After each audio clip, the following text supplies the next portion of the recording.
Graças paz, povo. Estamos aqui mais uma vez para mais um Pode Crer, né? O nosso podcast aqui do Ministério. E hoje estou aqui com o Pedro mais uma vez e hoje com a presença do nosso pastor Adinaldo, pastor da nossa igreja também. Então nós somos gratos e felizes com essa oportunidade de estarmos aqui, pastor. Obrigado pela disponibilidade de estar conosco nessa conversa para a gente poder aprender um pouco mais com o Senhor. Paz, que está feliz sou eu, né? Uma oportunidade de estar com essa galera aqui. Para você que está participando com a gente, tem uma galera aqui, tá certo, dos bastidores, tem diretor aqui, tem roteirista, maquiador, tem maquiador, tem um monte de gente aqui. Então, tá com você, não pode crer. Vai ser, se Deus quiser, será sensacional, Marcinho. Amém. Amém, amém. O povo já tá com saudade de vocês, já tá com saudade de vir, né? É isso, cara, é difícil demais. Não pude estar presente, mas pastor, mais uma vez obrigado pela sua disponibilidade de estar aqui nos abençoando, né? Contando um pouquinho da sua história, contando um pouco das suas experiências. E aí, vamos bater um papo aí, para honra e glória. Papo reto para a glória do Senhor, né? Amém, amém. Amém. A ideia é essa, pastor, como a gente falou, é só essa.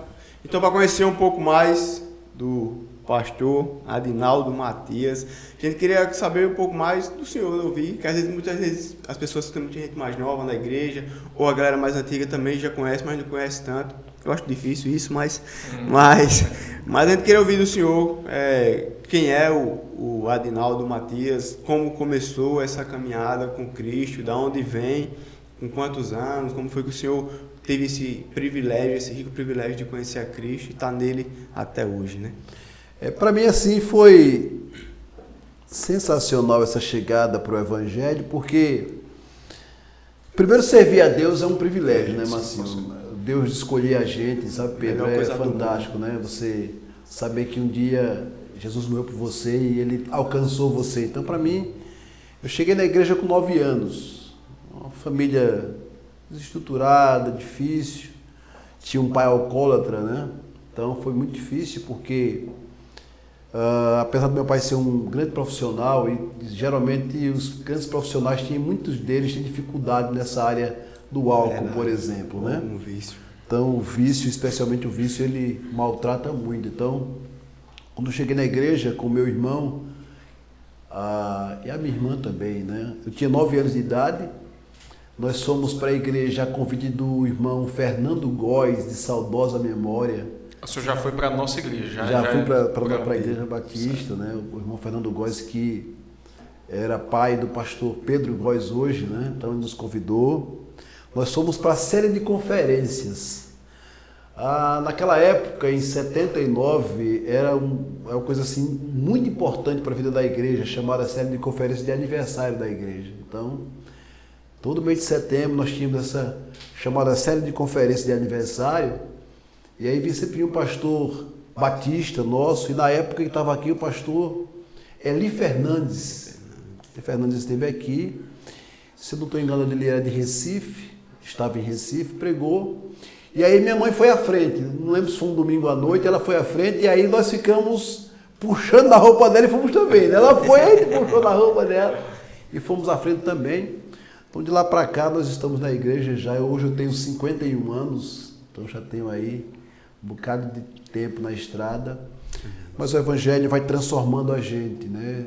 A gente vai para a igreja com a idade muito jovem, não conhece muita coisa, vai crescendo e como jovem, né, em todas as épocas, tem aquela questão de pé no mato, pé no caminho, né, que é muito comum na idade dos jovens. As dúvidas, quando é apresentado as coisas, a realidade do mundo. Exatamente, mas hoje está muito mais, talvez, complicado em função da tecnologia. Isso. Naquela época era o menos, mas assim, foi muito difícil, mas nós conseguimos, fomos chegando. E aí, com 11 anos, eu me batizei. Novo. E para mim, marcou para mim também esse momento na igreja, porque a gente batizou no dia 31 de dezembro. Antigamente tinha muito, assim, não era batismo, né? Era tradição da igreja fazer isso? Era, porque assim, dava aquela ideia de morrer e nascer no novo. Nascer no novo. Então assim, isso marcou muito a vida da gente. Quem foi o pastor? Foi o pastor Gilberto Macedo. Ele era o pastor da nossa igreja. Era. Quando nós chegamos, estava saindo o pastor Miqués, também de saudosa memória, né? Miqués foi praticamente um paizão da igreja, na época da Márcia, né, na época de Dione. Então, o pastor Miquel estava saindo e chegou o pastor Gilberto Macedo. E para nós assim, foi muito marcante, porque ele é um cara assim, ele era muito cuidadoso. O pastor Gilberto Macedo era evangelista, era cuidadoso, então assim... Então, o que marcou para mim, uma das coisas que a gente pode falar depois, mas o que marcou para mim foi essa ideia do batismo na virada. Então, foi para mim, pra gente foi fantástico. Eu já então, lembro de alguns batismos de 31. Então, assim, eu tinha 11 anos, então foi marcante. Tempo também, né?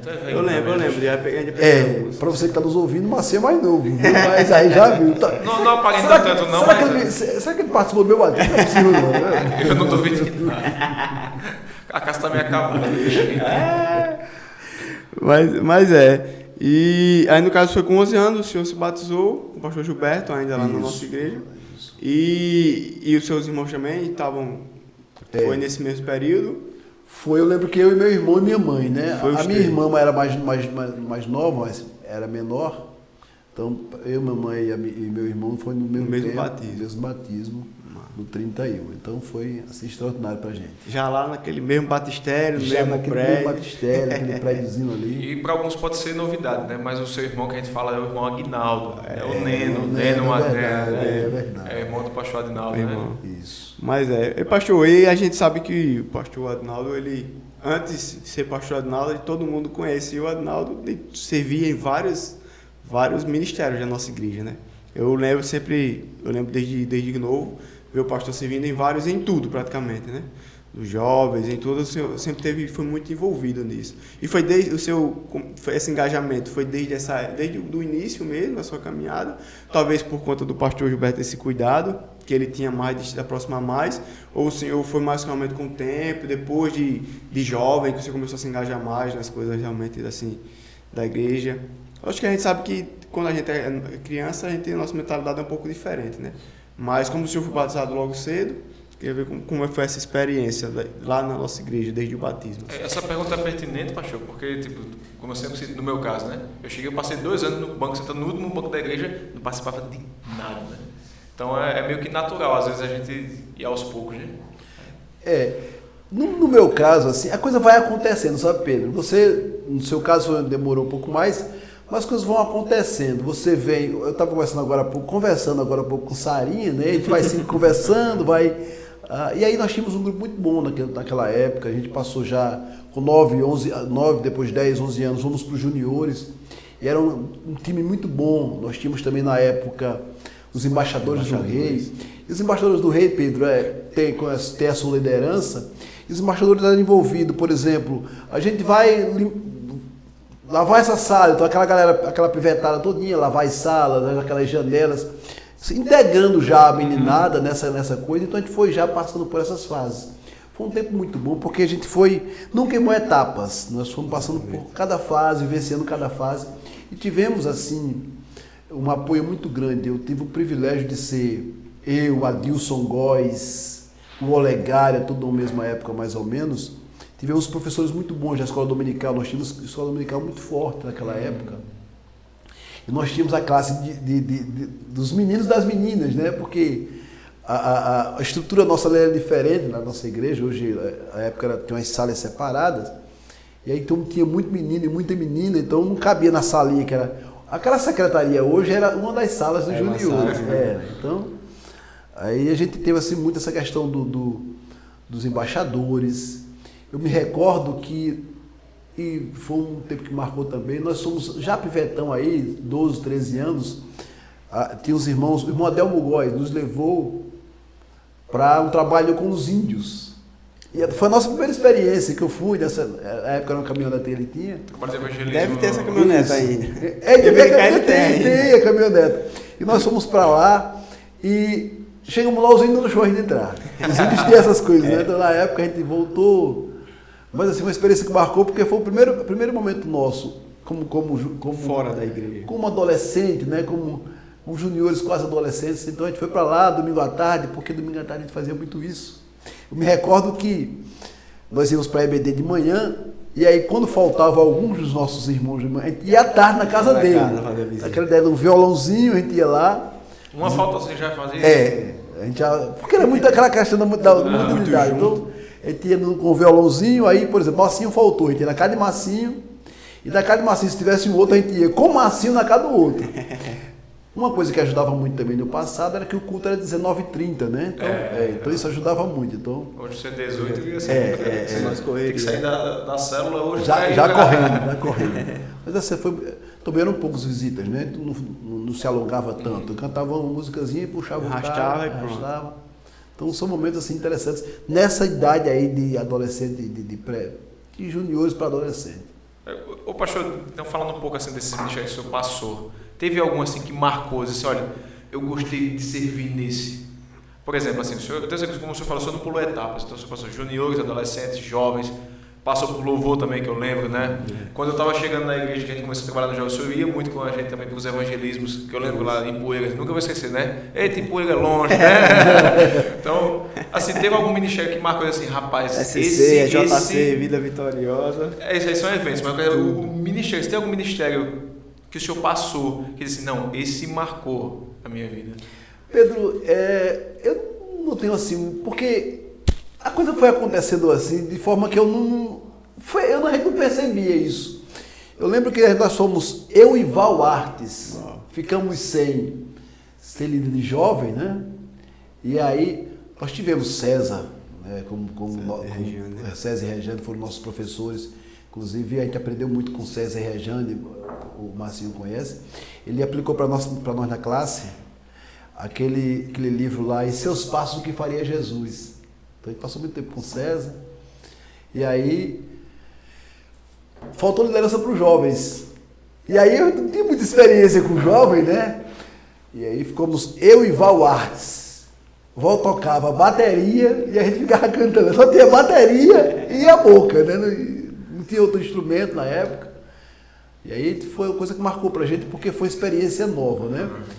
Então, eu tinha esse jeito, o jogo de cintura, mas o Val já era um pouco mais conservador, né? Então a gente era nesse jogo de cintura. Então marcou assim, porque eu fiquei vários anos com os jovens, né? Aí veio os jovens, aí veio música, aí a coisa foi acontecendo mais ainda. Mas uma pessoa que me ajudou muito também foi, depois de sair do pastor Gilberto, aí nós tivemos outros pastores que chegaram e nos ajudaram muito, né? Veio o Flávio Germano para cá, foi assim, fantástico para nós, que era um cara jovem também, nos ajudou muito. Depois veio para cá o pastor Williams Moreira, ele me deu oportunidade na rádio. O pastor Williams Moreira me deu oportunidade na rádio, já tinha uns 17 anos mais ou menos, e eu fui com a irmã Luciana Amorim, saudosa memória, também com Samela, né? Então assim, a coisa foi acontecendo, entendeu? Eu vou usar essa expressão, viu, assim, com perdão da palavra, eu nunca me escalei, a coisa foi acontecendo e eu fui entrando, por isso assim, não tem uma coisa que... É aquela coisa, né? Soldado no quartel que é serviço. A gente vai fazendo, né? A necessidade, né? A gente vai... Pastor, o senhor falou aí, né? E aí, a questão do embaixador do rei, que tinha, como a das... que tinha muito nos batistas, das mulheres era mensageiras do rei e embaixadores. Isso. E a gente começou com a Débora, né? E a gente via muito a questão ela falando que a cidade de Cupiara que ela ficou, praticamente os batistas que levantaram a cidade, né? Que tinham o enfermeiro, a parteira era batista, a escola. E hoje professora que ela era. Hoje a gente ainda vê algumas igrejas com embaixadores e tal, mas a gente não vê como aquela mesma força e influência que tinha antigamente. Não sei se o senhor percebe isso hoje também. Eu queria saber se o senhor percebe isso, porque o senhor viveu. Eu já não participei de embaixadores do rei. Mesmo estando na igreja desde muito novo, né? Mas eu não cheguei, embora ainda exista. Mas eu queria saber do senhor, como foi que o senhor viu, e o porquê, e se o senhor acha que tem a mesma força, se não tem, e o que o senhor acha que o que implicou nisso, né? Dessa não permanência desse mesmo padrão até hoje, tanto na questão da Igreja Batista, quanto na questão da própria influência dessas atividades que sempre foram muito feitas dentro da igreja, né? Olha, Marcinho, a gente sabe também que o tempo vai adaptando, vai tornando uma realidade diferente, né? A gente sabe que cada coisa no seu tempo também, né? Hoje nós temos a igreja que tem outros ministérios que conseguem preencher, ministério de homens, ministério de mulheres, ministério infantil, né? Então assim, a gente percebe que era bom naquela época e de repente pode até ser bom para o futuro pela integração, entendeu? Porque você, por exemplo, você tira uma galera aqui e diz, olha, como nós fizemos o evangelismo lá em Poeiras? Vamos! E a galera vai. Você aproveita, então assim, se o líder vai, a galera vai, entendeu? A grande questão, Marcinho, é o foco, sabe? Não é fazer por fazer. Eu sempre pensei, de uma forma geral, sempre tenho o antes, o durante e o depois. A gente nunca se prepara para o depois, a gente se se planeja muito para o antes, né? Uma expectativa para o antes, para o acontecimento, mas por esse depois a gente nunca se prepara para esse depois, porque tem um depois. Então eu sempre foquei nisso, essa preocupação da gente sempre trabalhar com o depois, ou positivamente ou negativamente, para ajustar, para pensar o que foi que ficou faltando. Então eu acho que hoje nós estamos bem supridos, porque apesar de não termos essas linhas em todas as igrejas batistas do Brasil, nós somos igreja missionária, né? Eu me recordo aqui, por exemplo, que até os juniores, as crianças, os embaixadores, quando falava assim, vamos construir uma igreja, a galera ia. Eu cansei de ir para Igaci, já molecão, já grande, para construir Igaci, para carregar. Eu lembro que o irmão Guilherme Fontes, de saudosa memória, nos dava umas latinhas assim, não sei se era de manteiga, a gente trazia a terrinha para fora. Então assim, participava, era participante, entendeu? Aquela história do que eu tenho um tijolinho aqui, eu participei. Então isso é. E hoje em dia a gente pode fazer. A prova disso fizemos lá em Poeiras e a galera vai, né? O pessoal vai, participa, é muito bom. Eu não lembro mais o ano, mas foi uma turma boa, não foi? Foi. Na época foi 2018, eu acho. Tem seis. Até foi em 2016. 16, 17. Foi 16, 17. Era Jackson na época, então foi 16, 17. Foi isso. Aí eu lembro que o Baixo foi 16, 17. Tudo depende de liderança, Pedro. Se o líder puxar, vai, entendeu? Mas sempre desse foco aí. Esse espaço, né? O antes, o durante e o depois, porque é aquele que vai consolidar. Sim. O pastor, e a gente conhece quem tem mais tempo lá na igreja, a gente sabe, conhece o pastor realmente, como eu falei, de nós sempre ativo em muitas atividades e tal. Mas o senhor é pastor há pouco tempo, né? Se você colocar a sua história dentro da igreja, diferente de alguns que chegam na igreja, tipo 18, 19 anos, já percebem esse chamado e vai pro chamado, como o pastor Renizvan, por exemplo. Chegou mais cedo, sentiu Daniel Tina, o próprio Atos, que bem novo, entendeu esse chamado e foi. Vinícius Milene, a Fran, essa galera que tem menos. E o senhor, diferente, foi meio que forjado nisso tudo aí, né? Aí eu queria saber do senhor como foi o senhor entendeu esse chamado depois de tantos anos, realmente o senhor serviu nos juniores, adolescentes, jovens, louvou em tudo, e agora o senhor sentiu, Deus tocou. O senhor já foi diácono também, já? Não, só não fui diácono. Foi não? Só não cheguei a ser diácono, mas quase tudo eu fui da igreja, né? Aí como foi esse que você recebeu esse chamado, como foi esse entendimento? Não, Deus tem me chamado para isso, nesse momento. Olha, Marcinho, ministério pastoral é uma luta, entendeu? Você trava com você mesmo. Faz tempo que Deus, quando eu digo faz tempo, não tanto tempo assim, que Deus tinha me incomodado para essa área. Mas eu fiz outras formações, fui para a comunicação, fui para o rádio e tal, e relutava muito. Eu trabalhava no rádio, mas eu estava lá no rádio, várias vezes vocês me viram no campo trabalhando, mas, poxa, o culto vai começar agora, o culto tá lá, entendeu? Essa coisa de que eu... E foi, até hoje, eu travo essa luta comigo mesmo, entendeu? Então, chegou um momento que não teve mais como fugir de Deus. Não teve mais como fugir, então... Teve que se render. Teve que me render, mas eu lutei aí, talvez 10, 20 anos para isso, né? Do chamado. Porque, assim... A minha preocupação maior nunca foi assim, do título, sabe, Marcinho?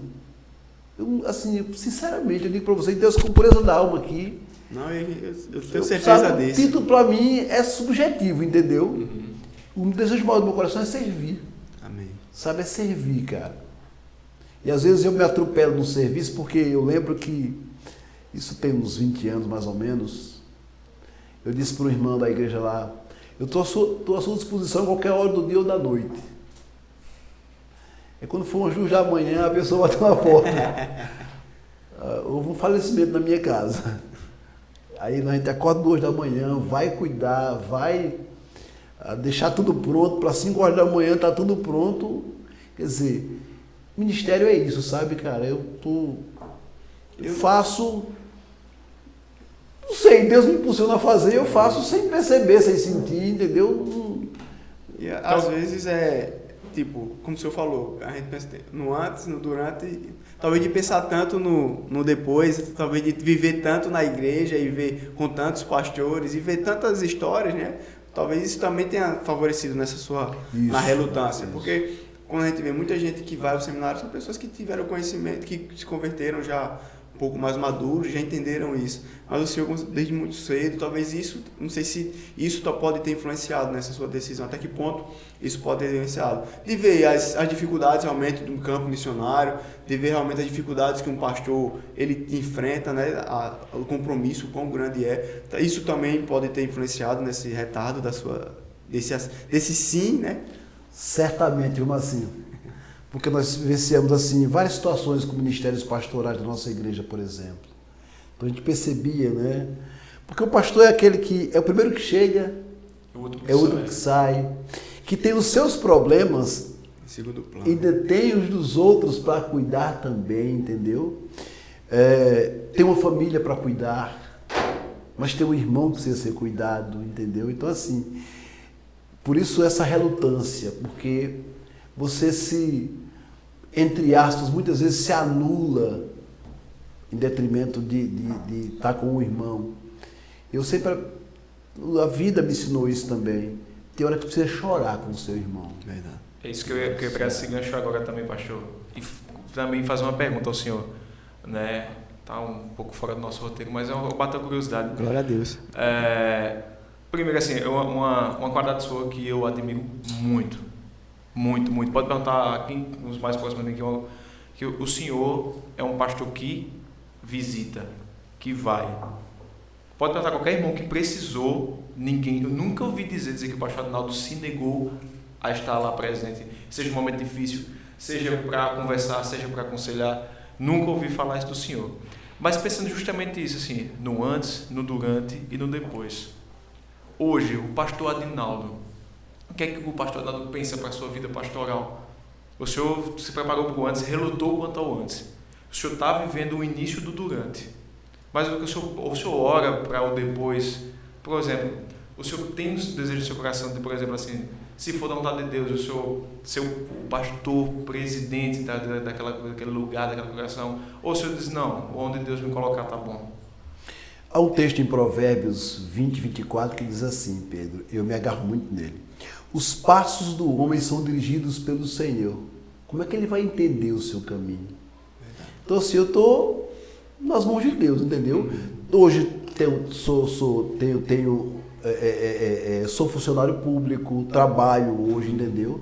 Mas assim, se o Senhor disser assim, vá, eu não tenho reservas para mim não, entendeu? Que bom, pastor. Muito tranquilo em relação a isso. A cabeça muito tranquila em relação a isso, entendeu? Tem uma família, o chamado é ministerial, é para o pastor, mas mesmo Deus fala para o pastor, vai falar para a esposa do pastor. É verdade. Porque não existe ministério separado. É isso que eu ia perguntar aí, É. Kátia, nessa situação agora, ela compreende bem, pastor? Hoje ela tem compreendido, mas no começo foi mais complicado, entendeu? Uhum. Muito mais complicado de entender isso. Porque casar com um pastor não é fácil, não. É o que entendeu? o que eu fico pensando, justamente assim, por exemplo, a gente vê o exemplo do pastor Vinícius lá, vai, vem e volta. Aí a gente vê o senhor, assim, o seu funcionário público, né, servidor público, Kátia tem sua estabilidade. Também servidora pública. Tem sua né? estabilidade, já tudo assim. Aí eu imagino, por isso que eu perguntei assim, pastor, e o durante o senhor está vivendo? E se Deus te orientar isso aí, o largar, né, para cumprir o ID? Então, eu me colocando no lugar de vocês, pastores, não é uma decisão fácil, não. Porque eu estou há 5 anos trabalhando em Santana e eu ainda não me mudei com minha família toda para lá, nem tenho vontade. E assim, a gente vivenciou muito isso com os pastores que passaram por aqui, entendeu? Essa coisa de... Porque, na verdade, gente, quem sustenta o ministério pastoral não é a igreja, é Deus. Amém. Entendeu, mas assim, quando o pastor Renisvaldo diz sim, Pastor Renzo vai de sim para Palmeiras, de sim para São Miguel, de sim para São Paulo. É fé. Entendeu? Eu estou largando uma estabilidade, uma posição em que eu estou confortável no lugar, aqui sentado, e Deus diz, vá. Entendeu? Então, essa é fé. Ou você exercita a fé, ou não é chamado de Deus, entendeu? Eu fiz essa pergunta porque tem muitos pastores assim que, tipo, não... Por exemplo, o pastor Jorge. O pastor Jorge ele já falou para mim, para a gente, disse, não, o meu chamado, eu sou pastor evangelista. Eu quero chegar num lugar, eu quero construir aquela congregação, eu quero trabalhar nela e deixar para um servo do Senhor vir tomar de conta.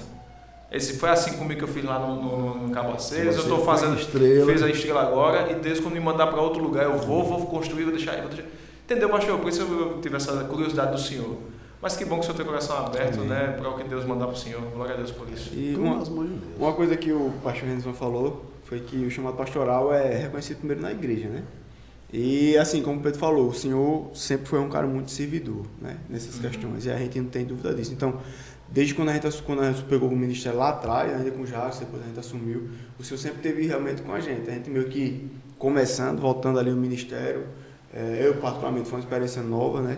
Assumir o ministério, a gente, né? Jacques já tinha essa experiência, mas nós dois foi algo totalmente novo. O senhor realmente sempre teve para ajudar a gente no evangelismo, para ajudar a gente. Pastor, eu não sei dirigir culto, não. O senhor, não, estamos juntos. Vamos lá. E, inclusive, né, eu nunca esqueço que teve um fato que, quando a gente veio de Recife, que sofreu um acidente com a van, e graças a Deus todo mundo ficou bem, mas foi um susto muito grande. E o senhor foi talvez o único que percebeu que o Henrique, que era o motorista, não tinha ido mais para o culto. E o senhor foi lá na casa dele, a pé, visitar ele, falar com ele, saber como é que ele estava, se tinha acontecido alguma coisa, por que ele não estava indo. E, cara, isso me marcou muito, porque isso é, como o senhor falou, pastor não é um título. O título é o menos. Isso. Pastor é você ser, é você servir, é você fazer. Né? E realmente quem está lá na Bíblia, a gente vê esse comprometimento do Senhor.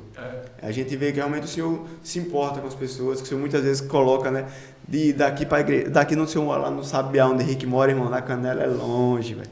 Então, assim, e o Senhor sempre coloca. Então, aí eu vejo isso no Senhor, que isso realmente foi, ao longo desses 20 anos que o Senhor tem relutado, o Senhor não tinha um título de pastor, mas o Senhor já servia, né, como? Seja nos jovens, seja em todos os ministérios que o Senhor foi, sempre o fez com excelência, né? Então, como é o caso hoje dos nossos evangelistas, né? Por isso que, assim, às vezes, até como eu falei no dia do pastor, disse, para mim, vocês são pastores. Né? Quando eu falei aqui, ele estava já... Lógico que a gente sabe que a importância do título, a gente sabe mas que tem que ter... Tem que ter vocês juntos, uma coisa com exatamente, mas tipo assim, o pastoreio vê muito dessa questão do cuidar, né? E a gente vê hoje, assim, a exemplo do como o pastor Adinaldo foi, e hoje o óleo foi derramado sobre a cabeça dele, mas sempre foi esse cuidado, né? Então, eu acredito, inclusive, que eu acho que muitas pessoas já chamavam o senhor de pastor antes de o senhor ser consagrado, talvez. Porque isso acontece muito, porque é reflexo do cuidado, as ações, né? Que aquela pessoa tem com as pessoas. Por isso que eu vejo também muito exemplo dos meninos que hoje são evangelistas. Exatamente. Né, que eu e muitas pessoas assim, os honram chamando também de pastor, mesmo sem ter descido o olho à cabeça ainda.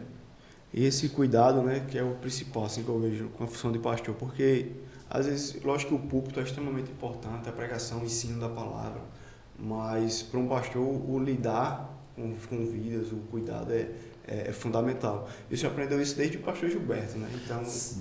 O senhor vê isso, então, e exerce até hoje. E partindo desse ponto, a gente só teve um pastor, o pastor Manuel, e agora o pastor Renzo está interino lá, mas primeira transição de pastor que eu vivi, mesmo estando há mais de 20 anos na igreja, foi agora, né? Mas o senhor já relatou aí de alguns pastores. Eu queria saber do senhor como foi. Tanto é que ele foi escolhido para ser relator da sucessão. Então eu queria saber como é essa experiência. Porque a gente viveu isso agora, está vivendo, ainda está no processo ainda, mas como foi ao longo desses anos? Pastores que ficaram mais tempo, mas como foi? Como foi para o Adinaldo e como foi o senhor viu a igreja se portar diante dessas mudanças? Se isso é bom também? Olha, nós ao longo do tempo que nós estamos por lá, nós tivemos experiências, na sua grande maioria, de pequenos ministérios. Né? Só o pastor Manuel tem 25 anos, né?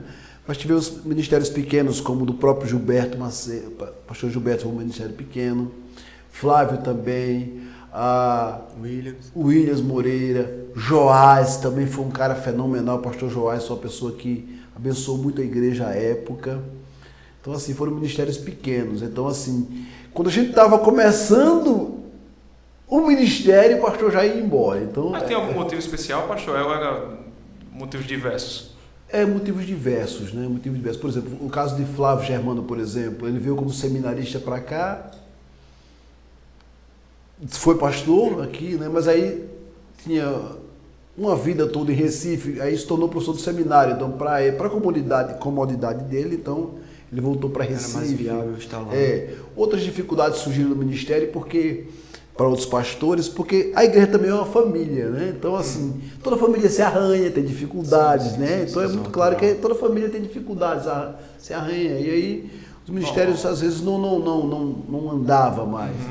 Então chega um momento que o pastor Manuel chegou. Antes do pastor Manuel chegar, nós fomos à Estância, cidade de Sergipana, beira da praia, lá em Sergipe, eu, o Júnior Bezerra, não lembro mais quem foi. Em 94, nós fomos lá convidar o pastor Pedro Alexandre para vir nos conhecer aqui.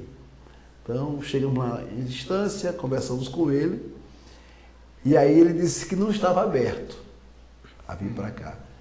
Daí, isso foi quando o pastor Pedro Góes também, que estava na comissão, nós soubemos do pastor Manuel, foi quando o pastor Manuel veio para cá. Então, assim, como as experiências foram curtas com os demais pastores, nós passamos mais tempo sem pastor do que com pastor. Nossa. E pastor, assim...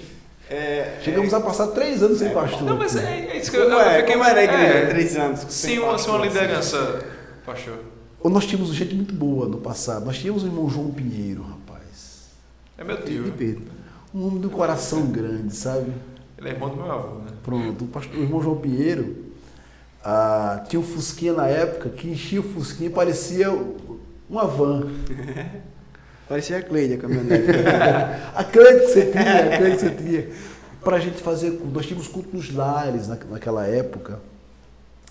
E aí nós participamos de mutirões missionários com eles aqui também. Então, revezava. Um tempo era João Pinheiro, vice-moderador, que a gente chamava no passado. Um outro tempo era Pedro Góes. Então, o João Pinheiro passou uns 5, assim, nesses interins, né? Nesses intervalos aí, desses pedaços. O João Pinheiro passou um bocado de tempo, depois era Pedro Góes, depois revezava, voltava Pedro Góes, então sempre foi assim. Então, uma liderança muito boa, porque ele tinha também pessoas de cabeça boa, né? Como nós temos hoje. César, Márcia, né? Então, assim, Dione, então, uma equipe Débora, a época aqui também. Então, a gente tem uma liderança muito boa, isso nos ajudava a ir se fortalecendo até que Deus mandasse outro. Mas e a igreja, pastor? Porque, assim, a gente percebe assim, que quando um barco tá sem leme, a tendência é que tipo, cada um queira fazer uma coisa. Por mais que o senhor tenha uma base, por exemplo, que nem o tio João Pinheiro e o pastor Pedro, tinha sua base, como o senhor falou, tinha o senhor, tinha a irmã Débora, tinha a irmã Dion, tinha a Márcia, tinha essa base. Mas mesmo assim, a nossa igreja é grande. Acredito eu que toda a vida ela foi grande, né? Desde quando ela expandiu o seu território ali, as 4 paredes que ela ficou extensa, porque não estava comportando a quantidade de pessoas, acredito eu, né? Mas como é que era a igreja em si, com tantas transições? Porque, querendo ou não, assim, eu me ponho no lugar. É um pouco traumático para um membro da igreja passar por tantas transições, por tantas pessoas diferentes, tantas pessoas com jeitos de lidar com outras pessoas diferentes. Então, como era isso? Quando você está acostumado com o pontinho de muda. Aí muda, não é isso? Você não, porque como você falou, a liderança tinha uma cabeça centrada, tinha esperança, tinha fé em Deus, que viria um homem de Deus como veio, o pastor Manuel, que ficaria comandando o barco até o dia que Deus quisesse. E veio, e isso aconteceu. Mas mesmo assim, e aquele irmãozinho que sentava lá no banquinho para assistir o culto?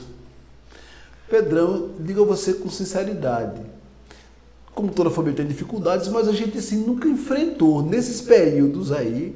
Nós tínhamos sempre o apoio do pastor Jonas, né? A gente sempre teve apoio de alguém para vir aqui uma vez ou outra para cá, para nos dar esse apoio. Então, assim, digo a você com toda sinceridade, a gente nunca vivenciou traumas assim do ponto de vista de um racha, por exemplo. A gente nunca vivenciou isso.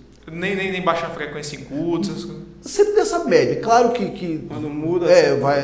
Mas assim, alguma coisa que traumatizou, a gente nunca teve, não. Glória a Deus. Tivemos sim, com pastores aqui, tivemos traumas maiores, né? Certo. Com pastores aqui na época, traumas maiores, mas quando a gente ficava só entre o povo de casa, assim, parece que é todo mundo de casa, então a gente se acomodava melhor, né? Então, havia sempre houve essa submissão. E a gente sempre trabalhou também, né? Como eu disse no começo, a gente sempre tinha alguma coisa para fazer. Ou para ir para uma congregação, ou para construir alguma coisa. Me lembro que a gente foi construir São José da Tapera.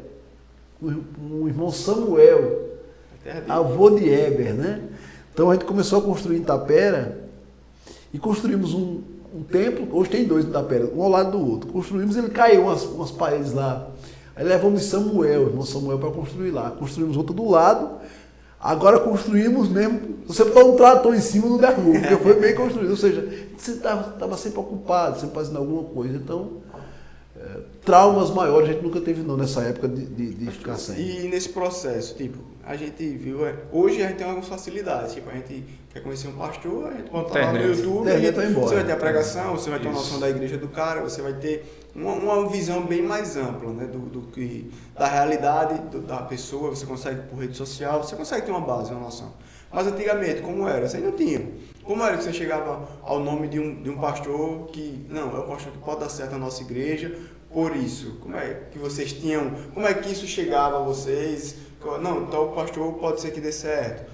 Como era que esse processo? Tinha que fazer a visita, mas às vezes ia no cego mesmo, tiro no escuro, hoje sempre tinha uma forma de ter algo mais filtrado. Sempre teve. A gente tem os contatos, né? Por exemplo, sendo bem prático aqui, a gente pensou em alguém de Recife.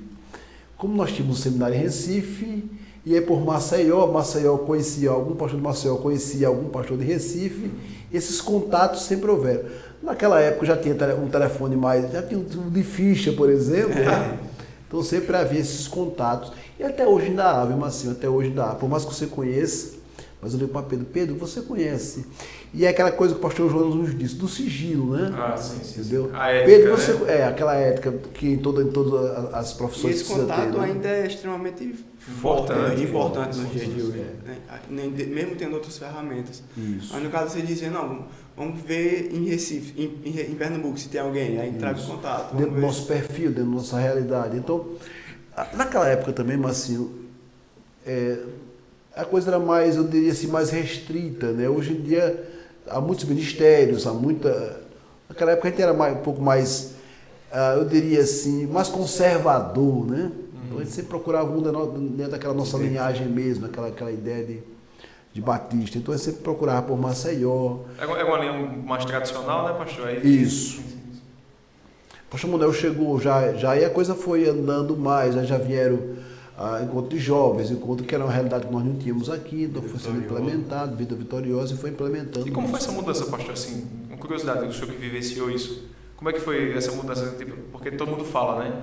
Pastor Manuel foi um divisor de águas, que antes o pastor Manuel não batia nem palma, pastor Manuel mandou bater palma, e pastor Manuel, como eu falei, eu estava conversando no final de semana com o pastor Renisvan, e eu falei, sabe, pastor, uma coisa do nosso pastor Manuel, o tempo que eu estou na igreja, ele nos ensinou muito sobre o Espírito Santo.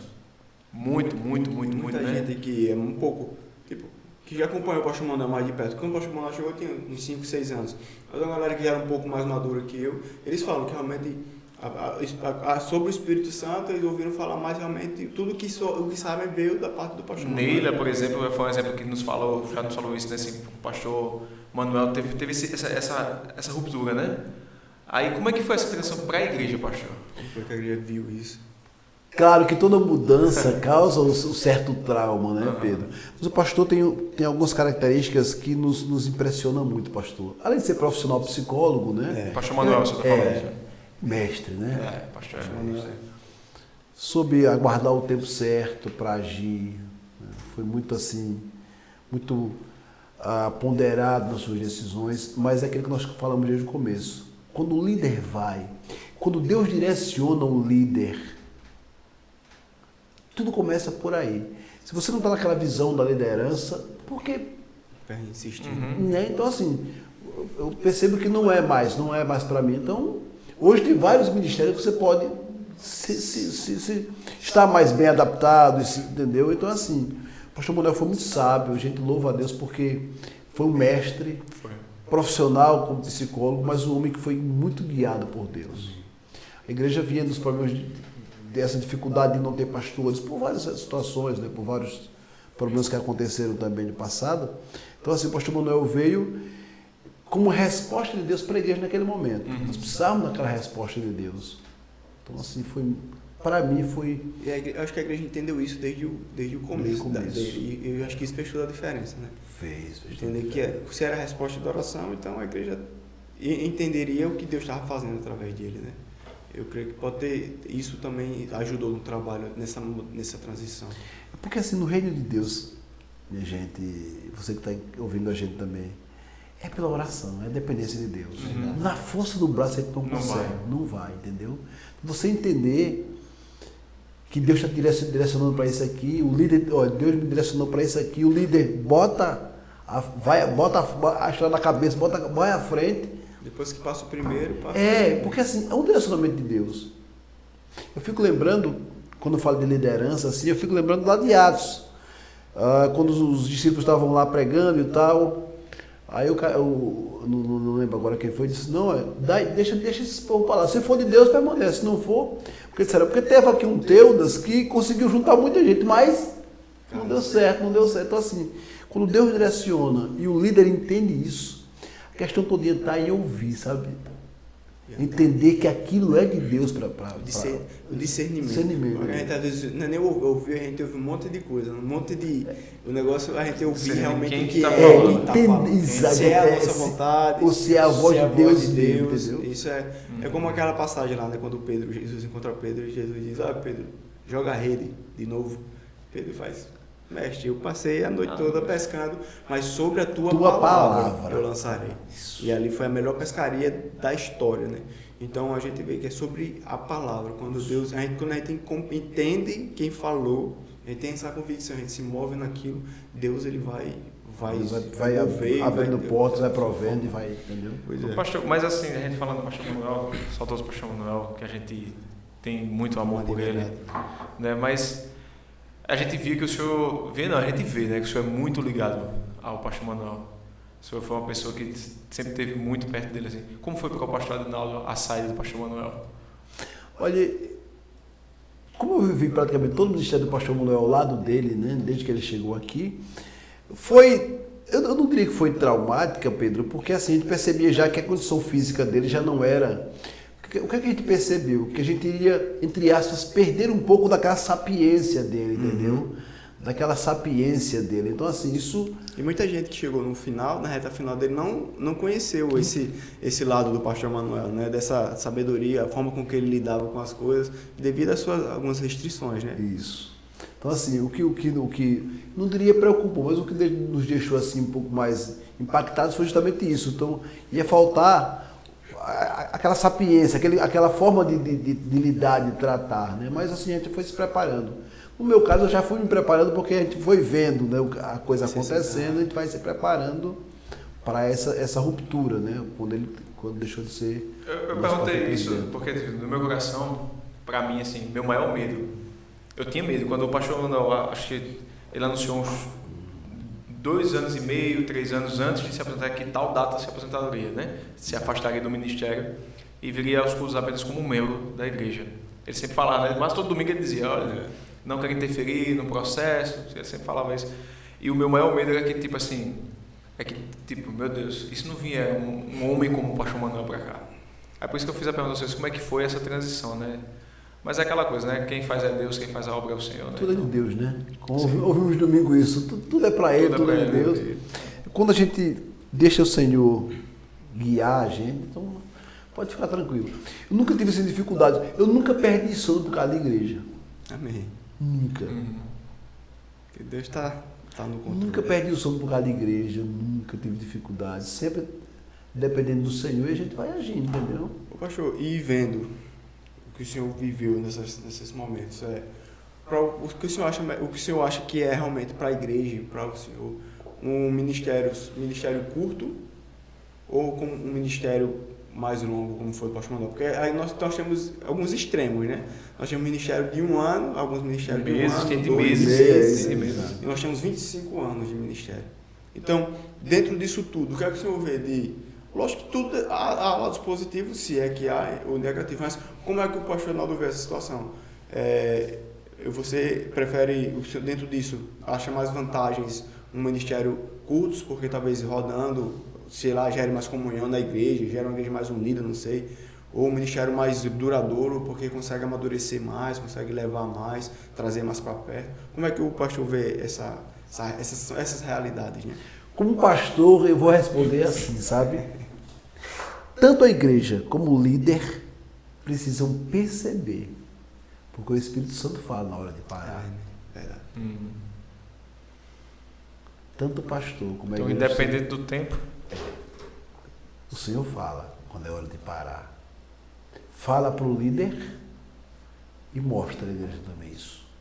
Eu entendo que, como o ministério não é da igreja, é de Deus, o próprio Deus que trouxe, é o Deus que diz, terminou. E quando o homem, ou o pastor, ou a pessoa não entende assim, tem consequências. Tudo que vem do homem, né, pastor?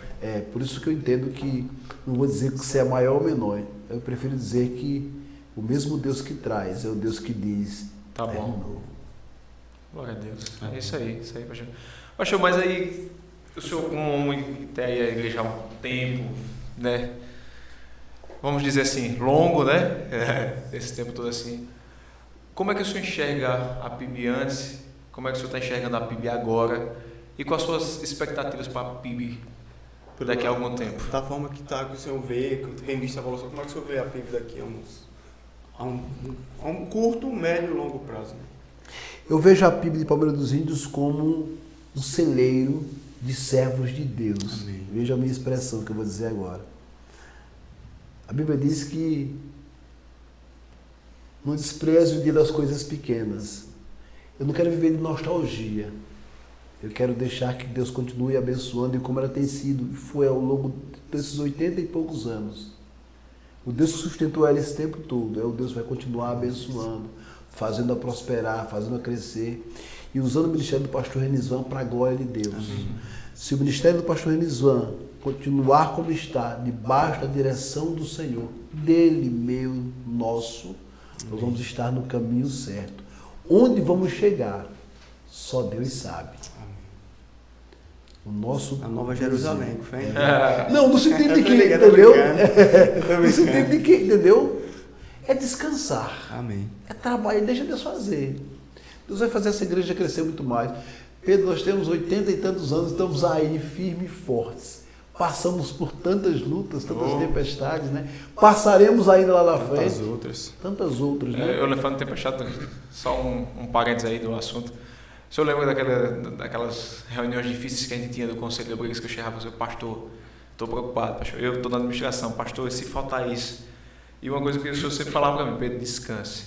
São 80 anos e nunca aconteceu isso. Por que Deus vai deixar acontecer agora? Então isso trouxe para a minha vida, né? E realmente hoje a gente está vendo, né, que tipo, Deus vai colocando a mão, né? E a gente está vendo o crescimento numérico, o crescimento financeiro da nossa igreja também nós estamos retornando, estamos no caminho certo, caminho bom.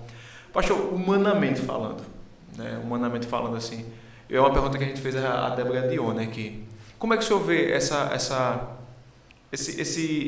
esse avanço da igreja, por exemplo, falando da PIB em si, por exemplo, a gente perguntou a elas, e aí, o que é que vocês acham, por exemplo, lá do nosso salão, que a gente pintou de preto as 2 paredes? Qual é a sua visão sobre isso, pastorzão?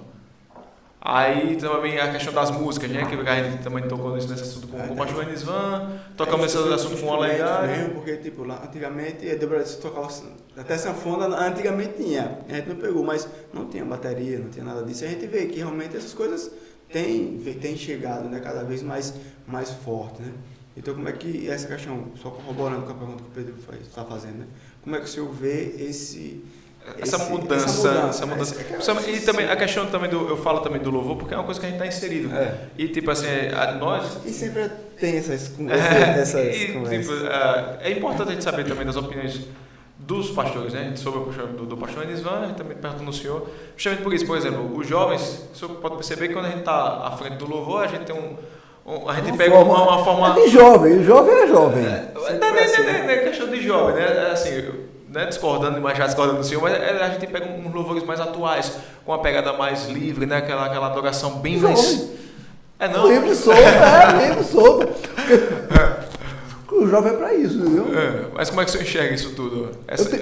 Para mim, eu estou vendo um caminhar diferente, né? Do que se era antes. Olha, Pedro, eu tenho assim muita observação para fazer. E eu vou até explanar isso aqui. Uma coisa o que me preocupa, e claro, a pós-modernidade trouxe isso, né?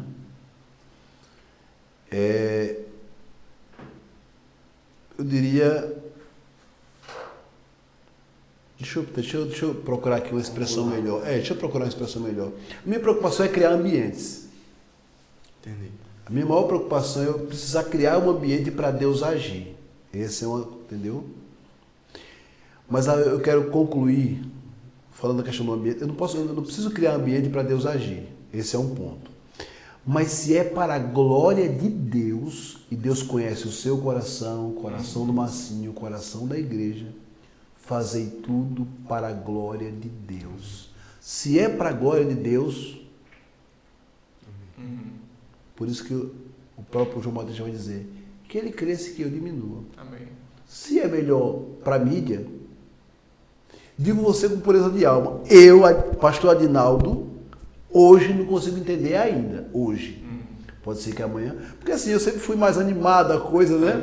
E aí como a coisa foi chegando, eu tenho dificuldade ali com a tecnologia, então eu tenho essas dificuldades, né? Talvez a idade, né? Às vezes o papai eu não estou conseguindo entender. Mas assim, a minha preocupação justamente é essa, é com o foco. O que tem que aparecer não é o preto da parede, não é a luz. Entendeu? O que tem que aparecer é a glória de Deus. Isso. Tá certo? A grande preocupação minha é criar um ambiente. Eu preciso botar preto para chamar a atenção dos jovens. Eu preciso botar branco para chamar a atenção das mulheres. Eu preciso botar azul para chamar...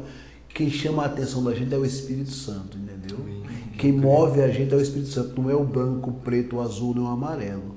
Por isso que eu entendo. É para a glória de Deus? Vamos embora, entendeu? Sim. Hoje eu não consegui ainda. Mas quem sabe amanhã Deus pode me colocar no meu coração. Amém, né, Pedro? amém. Então assim, é nesse sentido, entendeu?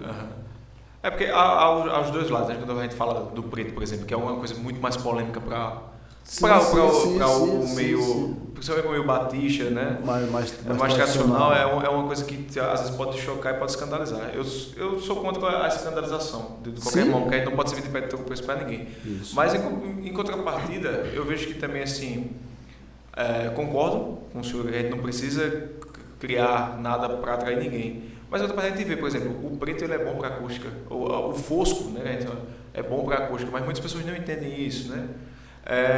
Deixa um visual também mais bonito também, entendeu? Por mais que não precise, mas não pode melhorar. Sim, né? sim. Tem aquela questão também de fazer as coisas também assim, como se para a glória de Deus, é para glorificar a Deus, vai ajudar, por que não, né? Mas é isso, pastor, que bom. Eu sou do iluminismo, né? Eu sou mais do branco. Mas aí, entendeu, Pedro? Eu tenho colegas nossos, pastores colegas nossos, que têm usado o preto, né? Até brinco com eles. Tem um que eu tive com eles no final de semana, tem uma cidade próxima nossa aqui, a gente brincou um pouco, mas é um menino bom. Então, assim, hoje, né, para quem está nos ouvindo, hoje é a data, viu? Porque eu vou registrar a data, né, que vai que... Mas hoje eu tenho dificuldades ainda, mas se é para a glória de Deus... Quantas músicas, pastor? Olha, a minha preocupação com relação às músicas é a teologia da música, entendeu? Ela tem que ser cristocêntrica. Entendeu? Então, assim, porque hoje, infelizmente, com o advento aí da tecnologia da pós-modernidade, a gente está muito cantando o homem, entendeu? E a música tem que exaltar a Deus. Também eu creio nisso. Então tem algumas canções que a gente percebe assim, tem que era muito mais antigas também que também sim, então a gente tem que ter dos anos 90, exatamente, também que tinham também era antropocêntrico, que era mais para o homem. Né? Então, assim, cabe a nós essa questão do discernimento. isso. Discernir o que realmente é para Deus, né? Isso. E não para o homem. Eu acho que vai muito disso. E aí eu fecho só essa coisa porque é assim, gente, o culto, ele é individual. Deus não recebe o culto do povão, ele recebe o meu culto, o seu culto. Claro que aí está todo mundo junto, mas aí é o seu culto, é o meu culto ao Senhor. Ele sabe se é do meu coração, ele vai receber. Então ali, por mais que a igreja esteja toda cantando, ou esteja todo mundo calado, mas aí é o meu culto ao Senhor. Boa. Amém. Pastor, já que a gente já entrou nisso aí, né? Porque a questão sempre gera algumas dúvidas, a gente gosta de ouvir as visões, né? Dos pastores. Os pastores a gente sempre faz algumas perguntas dessas, até porque a gente precisa saber como é que os pastores pensam, como o Pedro colocou. Aí alguns temas que a gente sempre coloca para os jovens, eles pedem, e a gente pede que eles perguntem. E aí um desses temas é sobre isso. Pegando nessa pegada, o senhor acha que hoje o apostolado ainda é para os dias de hoje? O apóstolo é para hoje, ou o senhor acha que foram os 12? 13, né? Olha, se a gente partir do pressuposto de que apóstolo é enviado, como Paulo falou sobre isso, né? Uns para apóstolos, outros para mestres. Então, partindo do pressuposto que apóstolo é enviado, todos nós somos enviados por Deus, entendeu? Então, eu acredito que o título, a questão toda está no título hoje, sabe? Hoje você, a pegada hoje é títulos, entendeu? Infelizmente, a pegada é títulos. Quanto mais títulos, fulano era esse, agora subiu o patamar, subiu para outro, né? Então, assim, eu vejo que a preocupação maior do povo não está no serviço, está talvez no título que carrega, entendeu? Então eu entendo o apóstolo como no original lá. Tipo, o ministério do apostolado é aquele que é enviado. Enviado para. O pastor Jorge foi enviado para Deus para construir a estrela. E aí Deus enviou para lá e ele construiu a igreja. Hoje Deus vai tirar ele de lá, do ponto de vista de tirar de lá e ir para outro lugar. É nesse sentido que eu entendo, entendeu? Entendi. Outra questão assim, né, que às vezes o pessoal levanta. Muitas vezes a gente vê em outra doutrina, batismo de criança, né? Mas existe até dentro do meio evangélico também algumas denominações que também praticam isso. Como é que o pastor Adinaldo vê essa questão? Você pode ser com 11 anos, não, pastor? Não, mas criança recém-nascida. Sim. De colo. Eu entendo que o batismo é para a idade da razão. Amém. Certo? O batismo é para a idade da razão. É assim que nós batistas entendemos. A Bíblia fala em batismo de arrependimento, então eu entendo que quando você está na idade da razão, você está sabendo o que é que você quer da vida. E a salvação é individual, né? As pessoas falam, eu vou batizar porque talvez eu vou me responsabilizar de ensinar, de fazer alguma coisa, mas a salvação é individual, né? A gente não pode, ninguém pode fazer isso. Então, eu acredito, eu sei que respeito, mas eu penso que quando a gente olha para as escrituras, a gente vê muitas coisas que mostram isso. Essa questão do arrependimento. É possível a gente... O batismo é uma profissão de fé. Você mostrando que você se arrependeu, que você entendeu quem é Cristo, você se arrependeu do velho homem e você quer nascer de novo, né? Então, eu acho que para uma criança fazer isso é meio complicado, né? Partindo desse Há ponto. denominações que fazem isso, e a questão doutrinária nós não vamos entrar nela, com entendeu? certeza. Mas no sentido de que para os batistas, nós queremos que o batismo é para arrependimento de pecado. Então tem que ser na idade da razão. Amém. Quanto à idade de mais novos, você vai para o céu, certamente por ser inocente vai para o céu. Também. Amém. Mas, Pastor, e um tema um pouco até polêmico para alguns, porque há uma divisão de pensamento entre alguns crentes justamente quanto isso. O que é que o senhor pensa sobre bebida alcoólica e o crente? O nosso corpo é templo do Espírito Santo. E a Bíblia diz, se alguém destruir o corpo, o templo, Deus o destruirá. Eu entendo que você precisa ser prudente.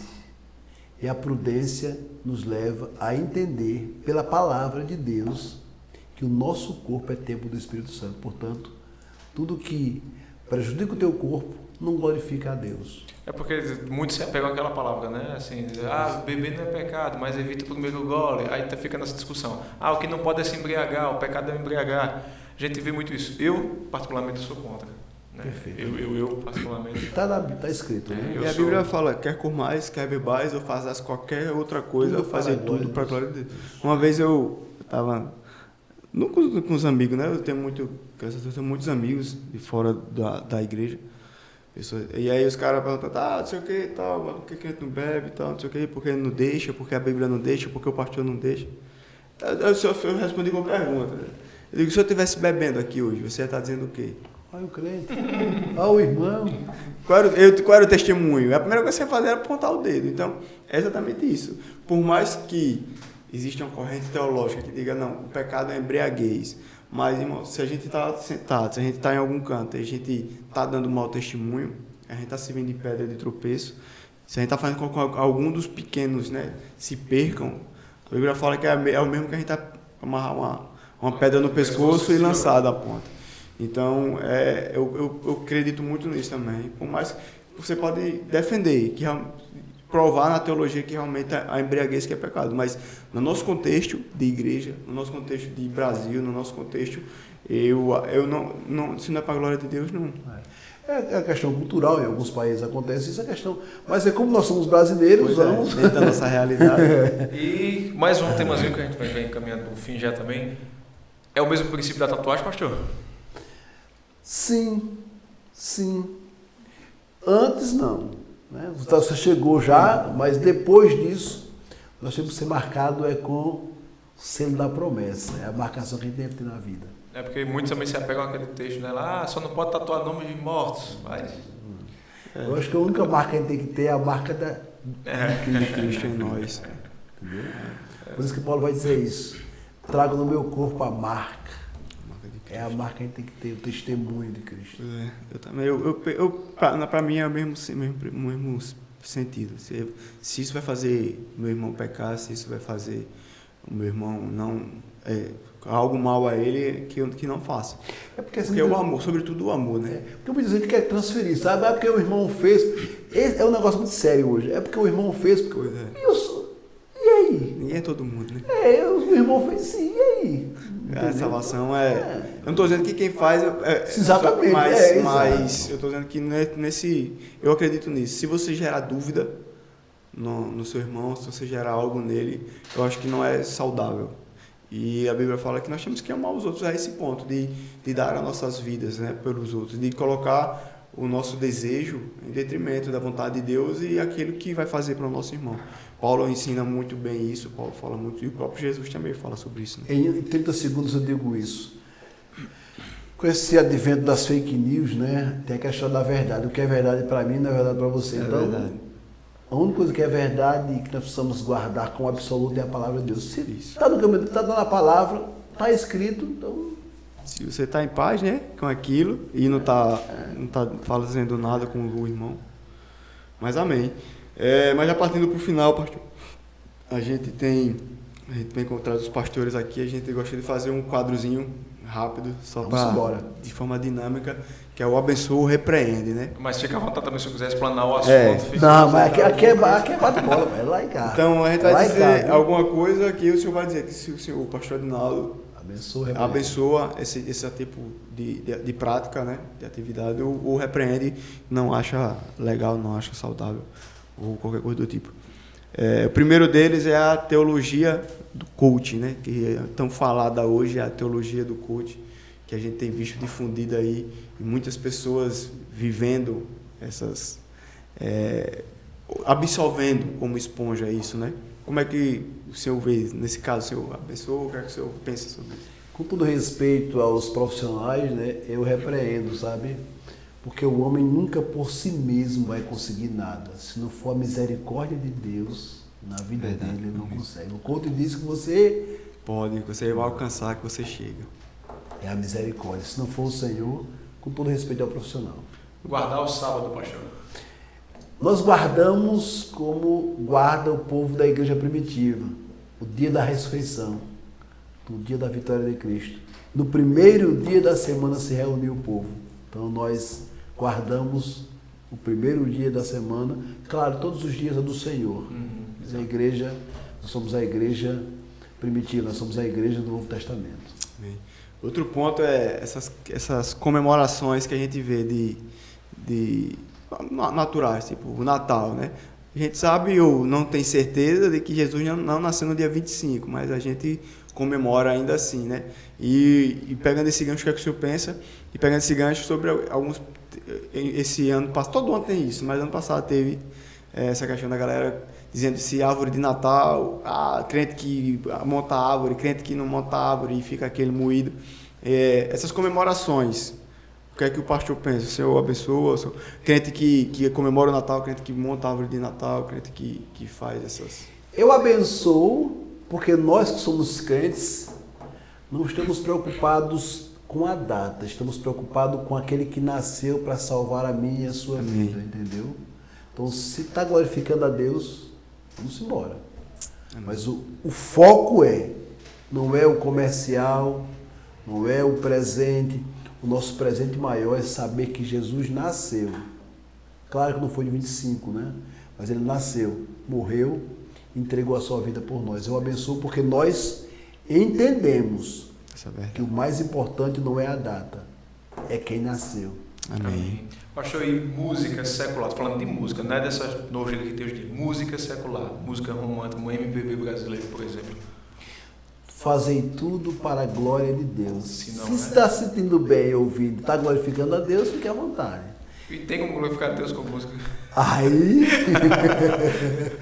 coração, a direção de Deus, glorifica a Deus, se não, não. Edifica, né? Se edifica a sua vida, né, assim? Então, se não, não. Nem a pessoa não repreende, né?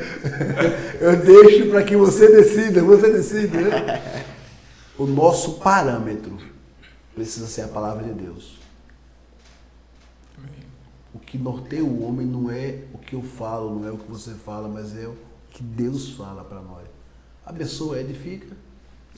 Eu sempre, a gente escuta, tem um texto que fala que a fé vem pelo ouvir e ouvir a palavra de Deus. Então, eu acho que deixa uma brecha do que a gente ouve, isso tem uma interferência absurda na nossa vida, né? Porque a gente acaba crendo naquilo como uma verdade. Isso. Tanto é que dizem que uma mentira contada repetidas vezes se torna uma verdade. Então, porque ela, de tanto se ouvir, de tanto ficar, aquilo gera fé em você. Então, eu acredito nisso também, que quanto mais a gente ouve, se não edifica... Não... Sabe por quê? Porque a questão não está no final, no ponto final, está na construção, como é que foi construída. Para quem... Você entendeu, Pedro? Então, assim, não é o produto final, é toda uma construção. Né? É o antes do durante. Até entre nós evangélicos mesmo, sabe, Marcinho? A gente precisa também entender que muitas vezes nós estamos cantando o gospel. Exatamente. Estamos cantando o gospel. Estamos, assim, no mercado. Nós estamos pensando muito mais no mercado do que na vida com Deus, na letra, debaixo da direção do Senhor, entendeu? Até no gospel tem isso também, entendeu? Exatamente. Por isso que a gente tem que ter esse cuidado de... Até músicas teoricamente cristãs podem fazer mal, dependendo do que ela traz. Sabedoria, discernimento e conhecer a Deus. Temos que ter esse crivo aí. Passar por esse crivo. Ter a sabedoria disso. Isso aqui edifica a minha vida, é bom, é sábio, isso tem que ter o crivo, a gente precisa ter. E o nosso crivo tem que ser a palavra de Deus, entendeu? Independente de qualquer coisa, se fugiu da palavra, porque assim, Marcinho, para a gente fechar, senão a gente vai passar a noite toda aqui. Não. É porque a gente fica pensando o seguinte, gente, que vai ter coisa nova. Irmãos, tudo que Deus tinha para dizer já disse, está na Bíblia. Não tem algo, eu não vou esperar algo novo, algo não está escrito, entendeu? Se Deus fosse dizer outra coisa, precisava editar a Bíblia. Eu digo, se alguém fala algo, tem que estar. Na Bíblia. Quem baliza é a palavra. Então, vai ter uma coisa miraculosa. Não. Tudo que Deus tinha para dizer já está na palavra. Ele não vai dizer outra coisa diferente. Até Paulo vai dizer, né? Se eu pregar algo diferente disso, um evangelho que seja diferente desse, não escuta nada. É maldição, entendeu? Então, assim, não vai ter... Eita, Jesus curou. Eita, Jesus curou um homem de um câncer... deixa eu ver, uma coisa extraordinária. Não. Se Deus vai curar, cura, acabou. Não tem coisa extraordinária para Deus, né? Então, assim, não tem palavra diferente, não tem palavra nova. Ele é o mesmo. O que muda é o mensageiro, mas a palavra tem que ser a mesma. Eu ia até fazer uma, mas de acordo com sua explanação, acho que o senhor vai abençoar. Eu ia falar sobre o dom da revelação e da profecia, né? Mas está na Bíblia, abençoa. Amém. E outro ponto é cristão e política. Cristão na política. Bom o que é que o senhor... Bom tema. Nós já somos eleitos, né? Não é dessa eleição que ele está falando, não. Olha, eu só tenho uma observação em relação a isso.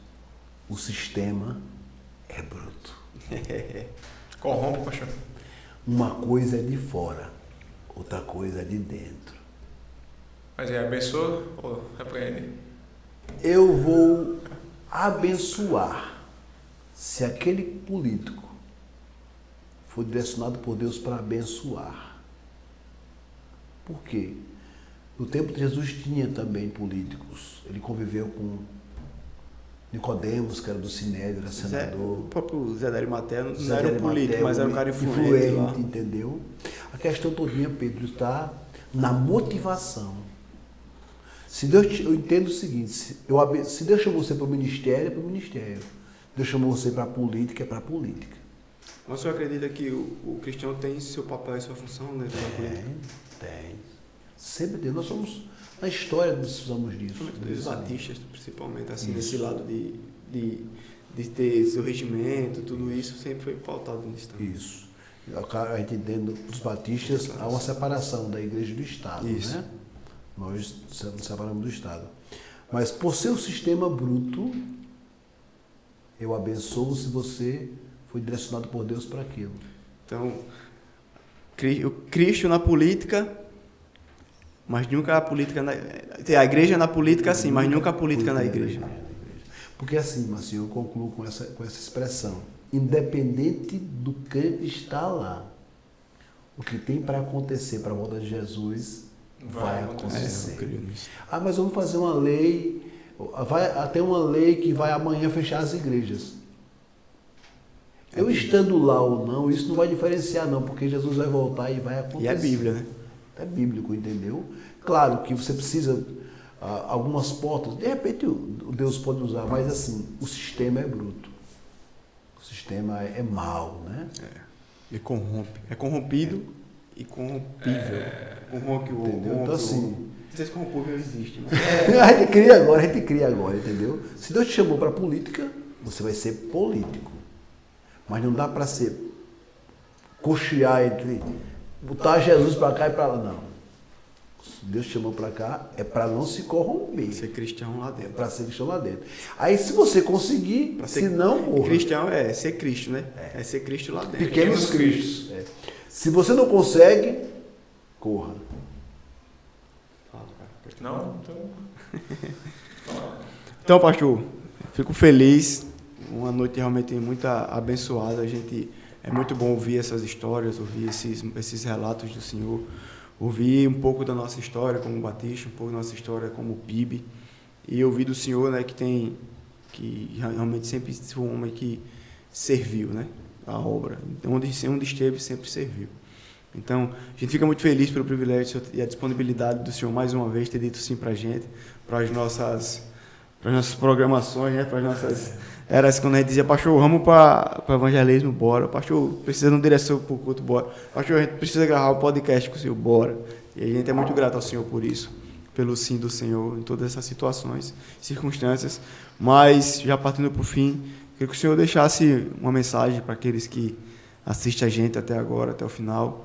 Eu sempre falo, né, que o melhor sempre fica por último, né? O melhor é o fim do que o começo. Antes de ele dar a mensagem para deixar no final, né, só para lembrar você se inscrever no nosso canal, né, ajudar a gente a compartilhar esse vídeo com o máximo de pessoas que você puder.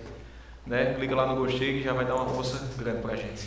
E pastor, completando, é uma pergunta que a gente fez e eu queria, dentro dessa mensagem, que o senhor dissesse também, qual o legado que o pastor Adinaldo Matias quer deixar, planeja deixar. E daí, dentro disso, eu já deixo uma mensagem para quem está escutando a gente. Eu quero agradecer a vocês, né, essa galera que está aqui, você que está em casa não está vendo, mas tem um monte de gente aqui, né? Pela oportunidade, certo, de podermos compartilhar um pouco da nossa história, da história da igreja, tá certo? Dizer para vocês que eu estou ficando idoso, viu? Eu estou aquela pegada que eu tinha, aquela pegada diminuiu muito, viu, velho? Diminuiu muito, chegou a idade, mas sempre que a gente puder vai estar junto de vocês aí. Se inscreva no canal, que é importante, né? Porque você vai ouvir aqui coisa que edifica a sua vida também, tá certo? Venha nos conhecer na igreja, tá certo? É importante que você esteja conosco para nos conhecer. Você que mora longe, entra no nosso canal lá, para ver os nossos cultos, cultuar conosco, as nossas atividades semanais. Transporte, tudo isso a gente tem. Transporte. Você que tem criança, a nossa igreja, sabe, tem uma estrutura para criançada excelente, tem berço. Você quer ter um bercinho, tem um fraldário lá para cuidar da sua criança, tem brinquedos para a criançada, tem um monte de tia para cuidar delas, tá certo? Tem um pastor maravilhoso que está conosco. Você que já serve ao Senhor, continue orando por ele, que ele está naquela ida e vinda para São Miguel dos Campos. Ore por ele, para que Deus dê saúde e força física para ele. Nós temos crescido, a igreja tem sido abençoada muito com o pastor Renizan, então venha estar conosco. Mas o principal para você, além de nos conhecer, queria que você conhecesse Jesus. Amém. Que ele transforma vidas, ele salva vidas. Você que já serve ao Senhor, continue dependendo do Senhor, lendo a palavra, se alimentando da palavra, porque quem transforma o homem é a palavra, quem muda as circunstâncias é a palavra do Senhor. Claro, o próprio Jesus disse que no mundo nós teremos aflições, todos nós passamos por dificuldades na vida, mas o Senhor tem dito para nós diariamente: não temas, porque eu sou contigo, não te assombres, porque eu sou o teu Deus, e agindo eu, quem impedirá? Creia, obedeça, dependa de Deus, e certamente o Senhor estará com você todos os dias da sua vida. Deus abençoe a sua vida. Amém. Amém. Então, galera, obrigado mais uma vez, mais um Pode Crer, para a honra e glória do nosso Deus. Que eu espero que tenha, como foi para nós, tão edificante essa noite, espero que seja para você também aí, no dia que você parar para assistir, e que essas lições fiquem guardadas no seu coração, assim como ficará nos nossos, e que ela gere vida, que nós possamos praticar e viver essa palavra, esse evangelho, todos os dias da nossa vida. Isso aí, galera, Deus abençoe e até a próxima. Valeu!